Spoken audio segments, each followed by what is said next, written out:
Beneath the familiar story of World War II lies a buried archive. Sealed doors, burned files, and whispers passed in code.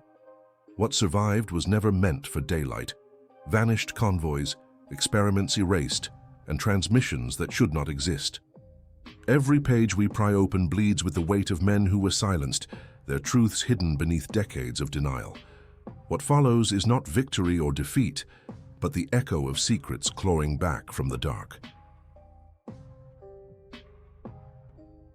On the morning of 12th of June 1942, the convoy known as Operation Harpoon left Gibraltar under heavy escort. Its mission was straightforward: deliver desperately needed fuel, ammunition, and food supplies to the besieged island of Malta. The convoy consisted of 6 merchant vessels, protected by a formidable escort group that included the anti-aircraft cruiser HMS Cairo, 9 destroyers, and a flotilla of minesweepers. It was, on paper, one of the most heavily guarded convoys of the Mediterranean campaign. What remains in the official record is the brutal attack by Axis aircraft and Italian naval forces as the ships attempted to break through the Sicilian Narrows. 4 of the 6 merchantmen were sunk. Only 2 reached Malta. That much was accepted history, but what was never fully explained were the reports of an entire section of the convoy vanishing from radar contact in the early hours of 14th of June. The surviving logs, redacted in their official form, point to something more than conventional warfare. Declassified fragments from Admiralty file ADM 1999-2142 mention the codename Silent Reef, though the name is absent from any publicly available operations order. According to a memorandum written by Lieutenant Commander Peter Miles of the 10th Destroyer Flotilla, the convoy experienced sudden and inexplicable acoustic interference beginning at 03:47 hours. He wrote, "Our ASDIC sonar screens went black. Every frequency flooded with echoes as if the sea itself were ringing.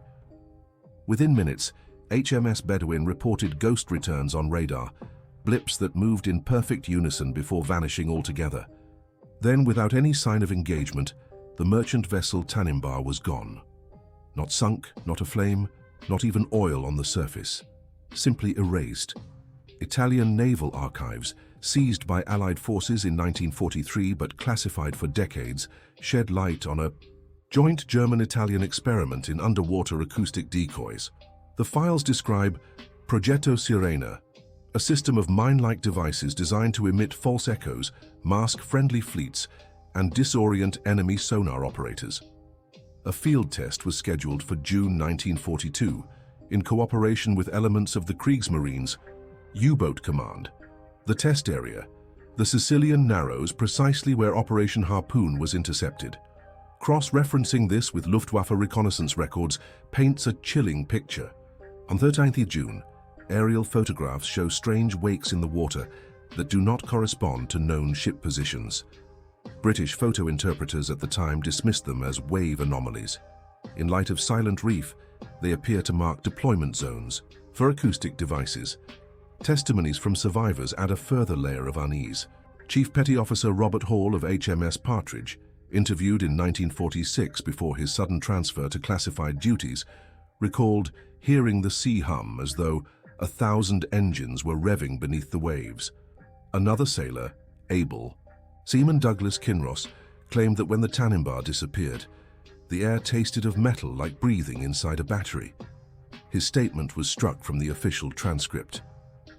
After the war, the Royal Navy investigated Silent Reef under the guise of routine post-action analysis. The inquiry, summarized in a still partially redacted document dated 1947, concluded that unknown Axis technology may have contributed to abnormal convoy losses. Yet no attempt was made to replicate the acoustic mines, and the subject quietly disappeared from research budgets by the 1950s. Some historians argue the Admiralty suppressed the findings to avoid panic over how vulnerable Allied convoys truly were in 1942.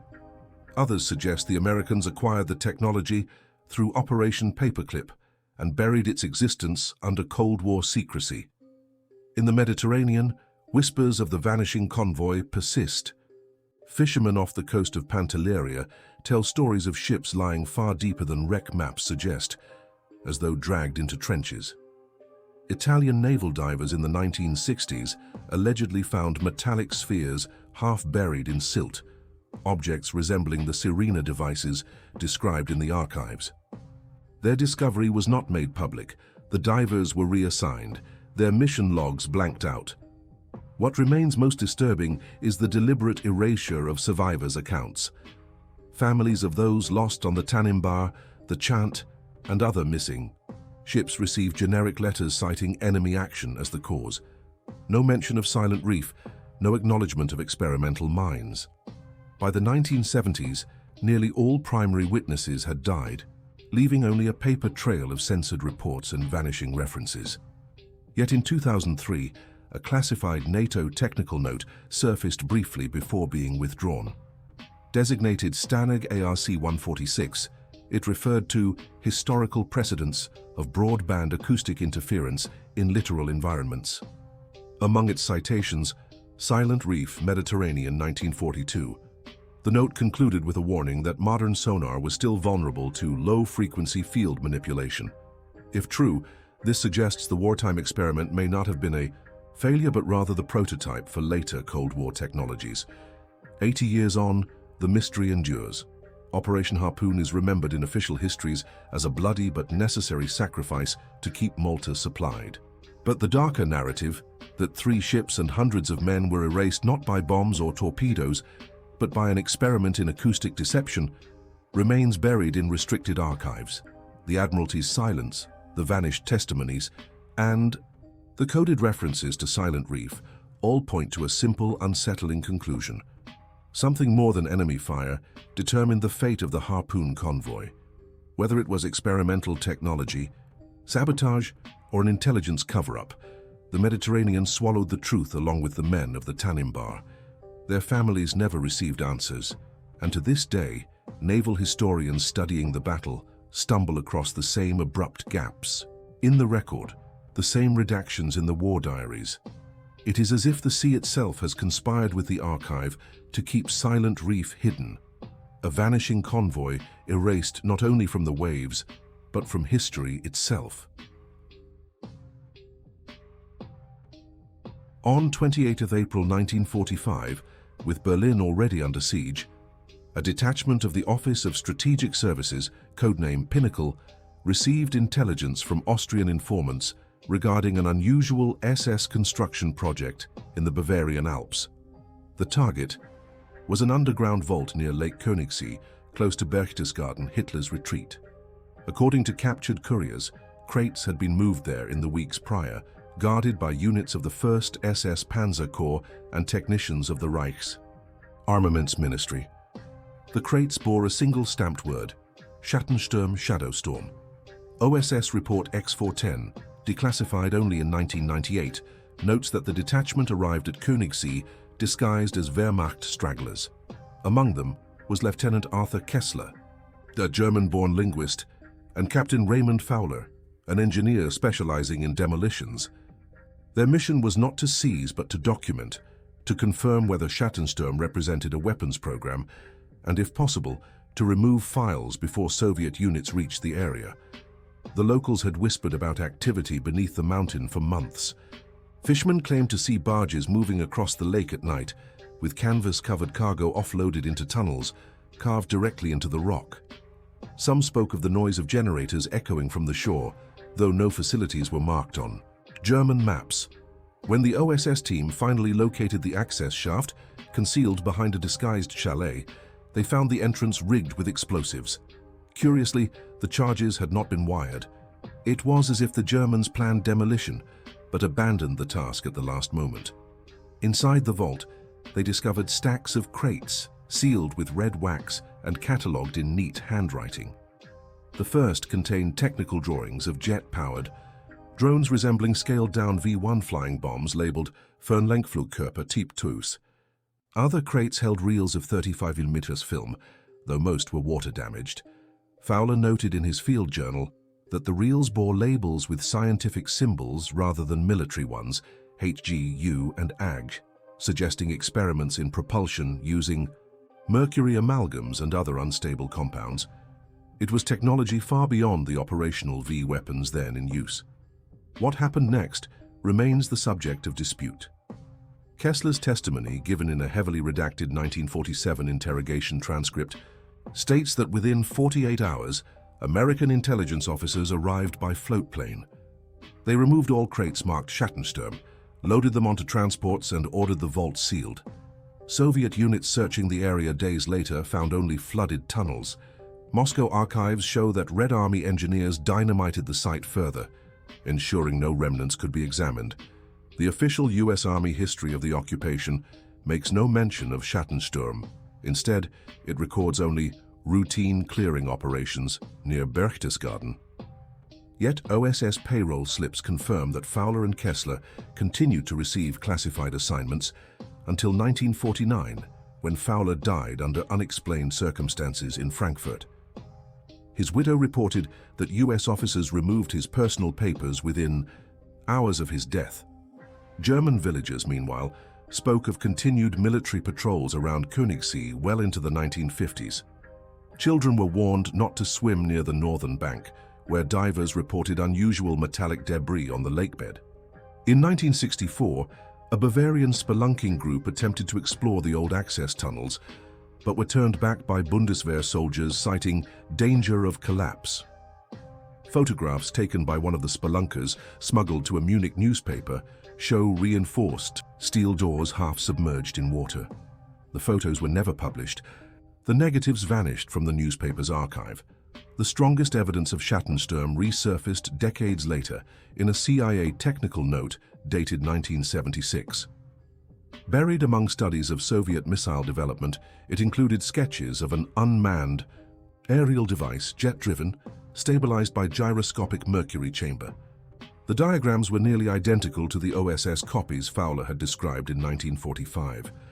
The note's header referenced captured German data, source Königssee. No further documents under that code are known.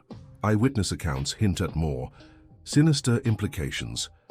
A former OSS courier, speaking anonymously in a 1982 BBC interview, claimed that Schattensturm files were shared with select American aerospace firms under the guise of post-war contracts. He insisted the program influenced early work on high-altitude reconnaissance drones. His statement was dismissed as unreliable, yet coincided with a spate of FOIA requests from journalists, all of which were denied on grounds of national security. The Soviets, for their part, appear to have suspected far more than they recovered. KGB reports declassified in 1991 complain of Western appropriation of Alpine archives and loss of priority assets at Berchtesgaden. One document bluntly states, the Americans sealed Königssee, then flooded it. Whatever they took was not shared. This secrecy fueled Cold War paranoia, with both blocs accusing the other of exploiting hidden Nazi research. Today, the vault beneath Königssee remains sealed. German authorities cite environmental protection as the reason for prohibiting excavation. Divers who have attempted to reach the site illegally report unnaturally strong magnetic interference with their equipment, though no scientific explanation has been published. Locals still claim that military vehicles, unmarked and foreign, occasionally patrol the lake roads at night. What makes Schattensturm so compelling is not simply the possibility of advanced weapon prototypes, but the scale of the cover-up. Unlike other captured Nazi projects, rocketry, jet fighters, chemical weapons, no official record of Schattensturm exists outside of redacted OSS memos and second-hand testimony. Its absence is itself a clue, suggesting not failure, but a technology, absorbed, rebranded, and hidden in plain sight. The mountain above Königssee stands silent now, its tunnels flooded and its secrets drowned. But fragments of the past, stray documents, whispered testimony, blurred photographs, indicate that the Reich's final gamble did not vanish entirely. Instead, it passed from one set of hands to another, vanishing into archives where shadows lengthen, files disappear, and the war's true aftermath remains untold.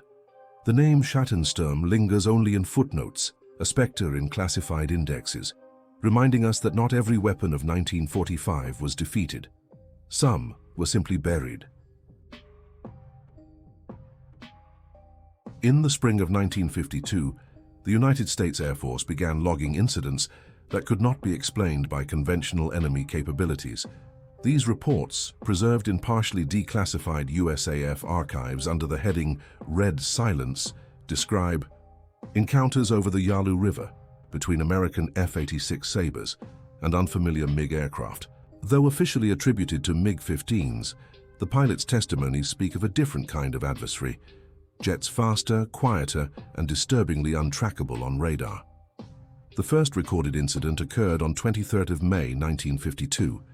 Captain William Buck, Harrington of the 335th Fighter Squadron, filed a combat report stating that his radar scope went blank moments before contact. "It was like staring into snow," he wrote. Seconds later, 3 silver-gray aircraft streaked past him at impossible closure speeds, executing turns that exceeded known tolerances of the MiG-15 frame. Harrington was nearly court-martialed for inaccurate reporting, though his wingman later corroborated his account in a private letter, now held in the Air Force Historical Research Agency. Fragments of declassified intercept logs from Elmendorf, AFB in Alaska, confirmed that these anomalies were tracked by ground radar as well. The bursts of interference coincided with combat zones, always followed by sudden losses of contact. The codename Red Silence appears in these documents, describing radar jamming emissions that rendered Sabre pilots effectively blind.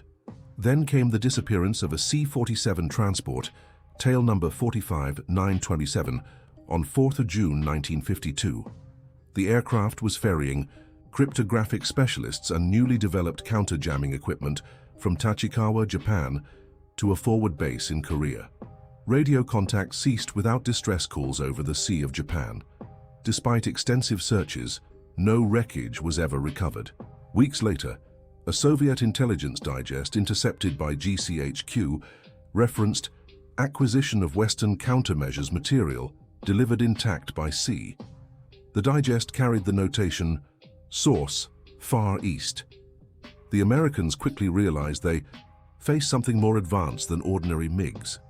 Internal memos between the Air Technical Intelligence Center, ATIC, at Wright-Patterson and the Pentagon speculated on German avionics of experimental nature appropriated by Soviet technical bureaus.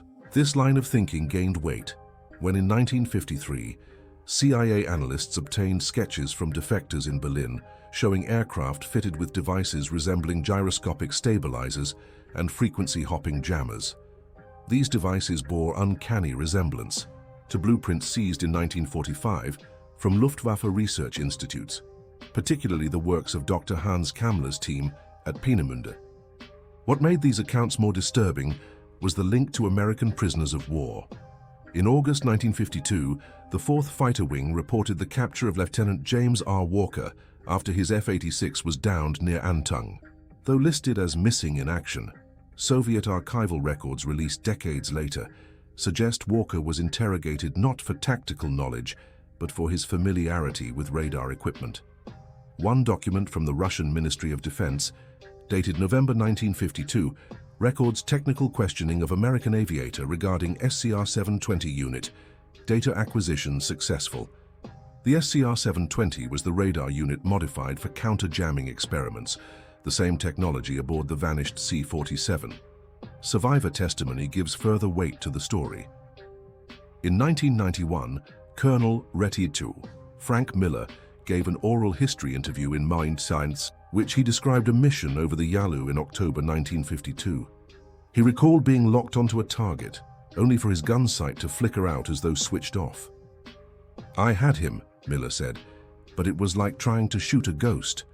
His after-action report was altered in the official file to remove all mention of jamming. The silence was not limited to the battlefield. An internal USAF conference at Offutt AFB in January 1953, minutes of which remain classified, debated the feasibility of confronting advanced adversary assets. The notes we do have, preserved in the margins of a staff officer's notebook, contain one phrase circled twice: silent capture, Walker and 927. The implication, both the missing pilot and the C-47 had been deliberately targeted to harvest American technology The Soviets never admitted to fielding such modified MiGs, yet Soviet engineers interviewed after the Cold War repeatedly alluded to German designs as the foundation of early electronic warfare projects. One cited the Schallspiegel und Soundmirror project of 1944, designed to disrupt radar by reflecting interference bands. Another mentioned Spiegeljagd, a program rumored to have tested jammers in prototype Heinkel aircraft. If even fragments of these projects survived, it is plausible they reappeared in Korea under new hands. Why then was the truth suppressed? The most plausible reason is psychological, acknowledging that US aircraft had been rendered helpless by captured Nazi technology, repurposed by the Soviets, would have undermined public confidence during a war already unpopular at home. It may also explain why so many files remain redacted even today. To admit red silence existed is to admit that the enemy flew with weapons stolen not from the present, but from a war thought already won. The trail darkens in the years after the armistice. Families of the missing, including Walkers, pressed for answers. They received only form letters citing inconclusive evidence. When FOIA requests in the 1970s sought the full file on C-47-45-927, the Air Force responded with heavily censored pages, most stamped restricted foreign avionics. No clarification was provided. Today, aviation historians piecing through scattered records note that the US quietly accelerated research into electronic countermeasures in the 1950s, technology suspiciously advanced for its time. Some suggest this was not innovation, but adaptation, reverse engineering jamming systems encountered in Korea. If true, the seeds of modern electronic warfare may have been sown in stolen blueprints, tested first in the skies of Manchuria. The phrase red silence has since vanished from official doctrine, yet its shadow lingers in the testimonies of aging pilots, in Soviet reports locked away for decades, and in the unanswered questions of families still searching for lost airmen. What flew over the Yalu in 1952 was not just an enemy jet. It was a ghost of the Second World War, resurrected in secret, armed with technology the world was never meant to see again. On 17th of February 1961, radar operators stationed at Thule Air Base in Greenland logged an anomalous transmission. The signal, short, mechanical, and repeating, appeared to mirror Luftwaffe cipher traffic, first documented in 1944. It was a burst lasting 11 seconds, then silence. The incident was filed under NORAD reference ARC 731, later given the informal codename Echo 731 by the monitoring crews. What unsettled the analysts was simple. There was no reason such a signal should exist in the high Arctic, nearly 2 decades after the fall of Nazi Germany. The earliest detection of Echo 731 actually predates Thule. Canadian operators along the distant Early Warning (DEW) line recorded similar bursts in late 1959, but dismissed them as atmospheric distortion. When the 1961 event repeated on 3 consecutive nights, however, the pattern could no longer be ignored. Declassified communication logs show the signals were triangulated to an approximate location 90 miles off Greenland's east coast, beneath drifting ice flows. The Navy was dispatched to investigate. On 3 March 1961, USS Atka, an icebreaker assigned to the Atlantic Fleet, deployed sonar buoys near the coordinates. The buoys captured faint returns, suggesting a metallic structure below the ice shelf. The structure's outline did not match any known submarine hull. A classified summary written by Lieutenant Commander Harold Givens noted, "Echoes irregular, more consistent with stationary installation than submerged vessel." The possibility of a hidden weather station, a technique used by the Kriegsmarine during the war, was raised immediately. German U-boat records confirm that several weather stations had been established in the Arctic, often staffed with skeleton crews. One codenamed Haudigan was discovered as late as 1945, long after the surrender. But the precise cipher pattern of Echo 731 was linked to the Luftwaffe's Red Key Enigma settings, phased out in 1944 and never reused after the war. Analysts questioned how an abandoned station could still transmit with a cipher dead for nearly 20 years. the decision was made to investigate covertly. On 22 March 1961, a joint US-Canadian dive team, operating under NATO Directive Polar Reach, descended through drilled access shafts in the ice. The divers reported unnatural metallic resonance below, describing an object partially embedded in the seabed. Their final transmission, relayed at 14:17 hours, ended mid-sentence. Marking position for cable tow, object resembles, before cutting off entirely. No further communication was received. Officially, the mission was recorded as a training accident. Yet internal memoranda paint a darker picture. A report by Rear Admiral Thomas D. Walker, restricted until the late 1980s, concluded that the divers had not suffered from equipment failure, but from external electromagnetic interference. One line in his report was underlined 3 times. The source of the interference coincides with Echo 731. When salvage operations were attempted weeks later, the site had changed. The ice had shifted, closing access shafts, and sonar no longer detected any anomalous structures. Some within NATO suspected Soviet involvement, theorizing that the signals were part of a clandestine Soviet listening post disguised with recycled German cipher techniques. Yet Soviet archives released after 1991 contain no mention of Arctic stations in that sector. On the contrary, a 1962 KGB briefing to the Politburo noted, Western powers encountered unexplained signal source, presumed to be relic installation of German origin. Civilian accounts add to the mystery. Inuit hunters from Tasiilaq recalled hearing machines humming beneath the ice during the winter of 1961. One elder described lights flickering beneath the water, visible through fissures in the pack. These testimonies, dismissed at the time, were quietly catalogued in Danish Ministry of Defense files under the heading Anomalous Sightings, East Greenland. The final reference to Echo 731 in NATO documentation comes from a debrief held at SHAPE headquarters in Paris in December 1961.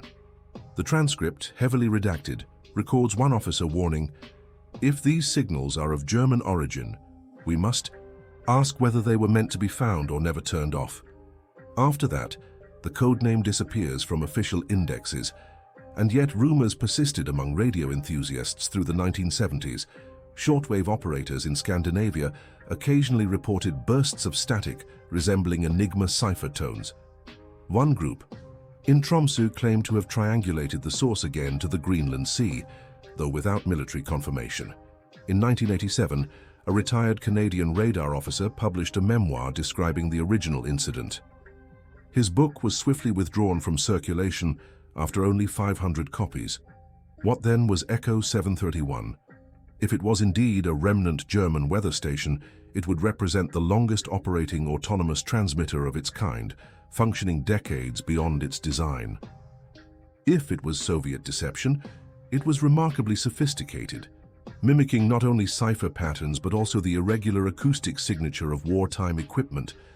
And if it was something else, an installation abandoned beneath ice, never officially acknowledged, its purpose remains unknown. The divers who vanished in March 1961 were never recovered. Their families received medals and form letters, citing heroic service in the Arctic. Not one mention was made of the signals they were sent to investigate. To this day, no wreckage, no remains, and no equipment has been retrieved from the site. Only the logs remain, filled with clipped transmissions, incomplete coordinates, and that final haunting code word, Echo 731. The Arctic keeps its secrets well. Beneath shifting ice and unmarked waters, the signal may still pulse in the dark, unheard by human ears. Or perhaps it ceased the moment the divers touched the structure, as though silencing itself once disturbed. Whether relic, deception, or something more elusive, Echo 731 remains one of the most unsettling cold case files of the early Cold War, an unanswered signal from a war thought long finished.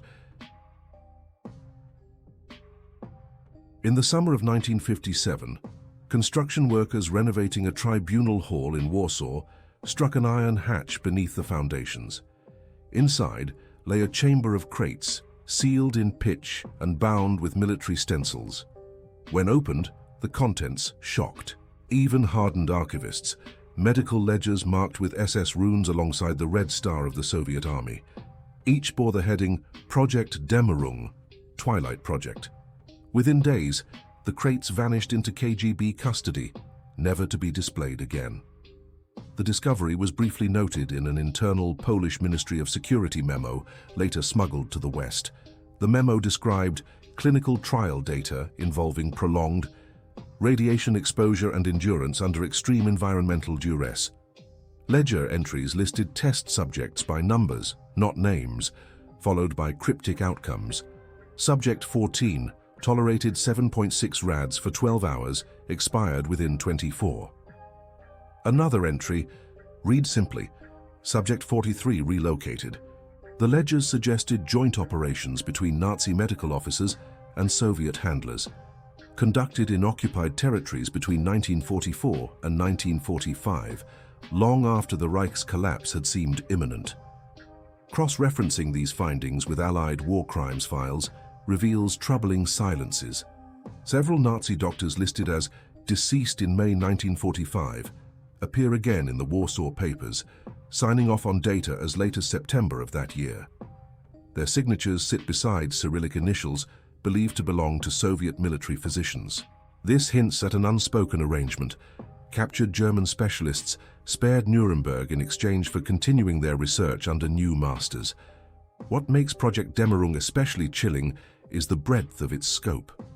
The ledgers reference experiments not only with radiation, but with chemical defoliants, cryogenic endurance, and shock therapies designed to break psychological resistance. One appendix lists controlled detonation exposure, suggesting tests on blast survivability.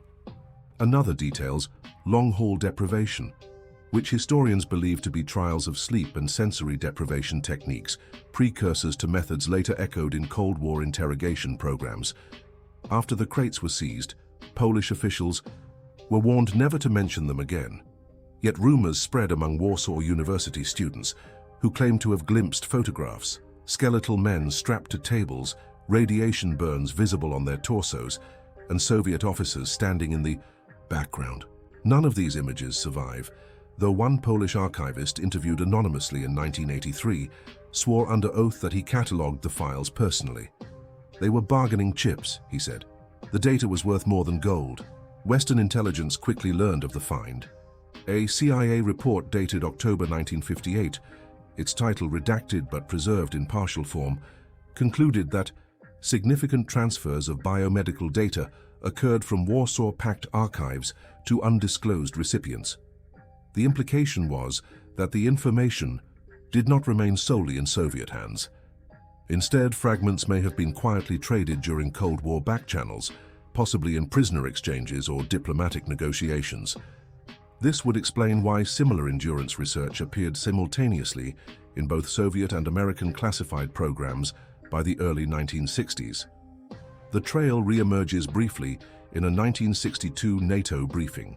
A slide, declassified only in 2009, contains a single phrase, data Dämmerung via Warsaw. Below it, a note reads, corroborates Project MK. The reference is believed to be to MK Ultra, the CIA's notorious mind control research program. If true, this would mean Nazi-Soviet experiments in the 1940s directly informed the psychological warfare doctrines of both superpowers. The identities of the victims remain unknown. Prisoner records from occupied Poland, Belarus, and Ukraine contain unexplained gaps, hundreds of missing individuals whose names vanish from camp rolls in 1944. It is possible these were the subjects of Dämmerung.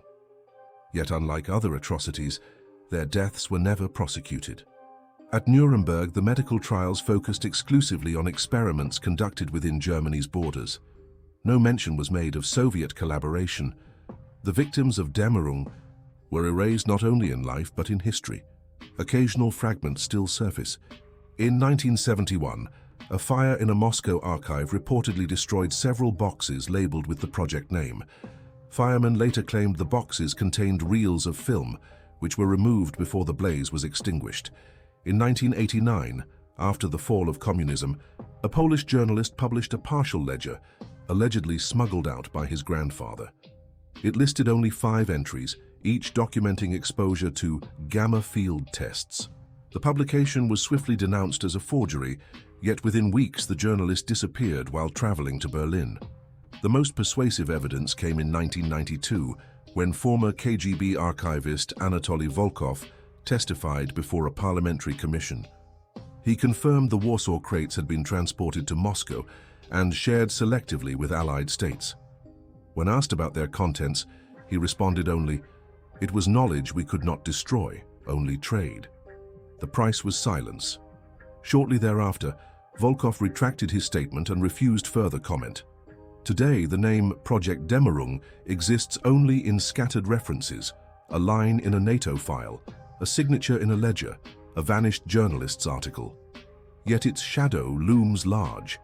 If the research was indeed used by both East and West, then the victims of 1944 suffered in vain twice over, first as test subjects and then as data points in Cold War bargaining. No memorial bears their names. Their fate was swallowed by archives, bartered between rivals, and finally buried in classified vaults. The Tribunal Hall in Warsaw still stands, renovated and modern. Few know that beneath its floor once lay crates holding some of the darkest secrets of the 20th century. Fewer still realize that fragments of those secrets live on in the doctrines of psychological warfare, radiation safety standards, and interrogation techniques across the world. Project Dämmerung was never meant to see daylight. Its silence was purchased, its victims forgotten. But the faint traces that remain remind us that the Cold War did not merely inherit the technologies of World War II, it inherited its crimes. The wars we think we know ended on battlefields, but their shadows never surrendered. In vaults, in ice, in sealed crates beneath forgotten halls, fragments remain, half-truths and suppressed horrors that outlived their makers. Each silence is deliberate, each redaction a wound that refuses to close. What was hidden was never destroyed, only disguised, waiting for those willing to confront the whispers that history was ordered to forget.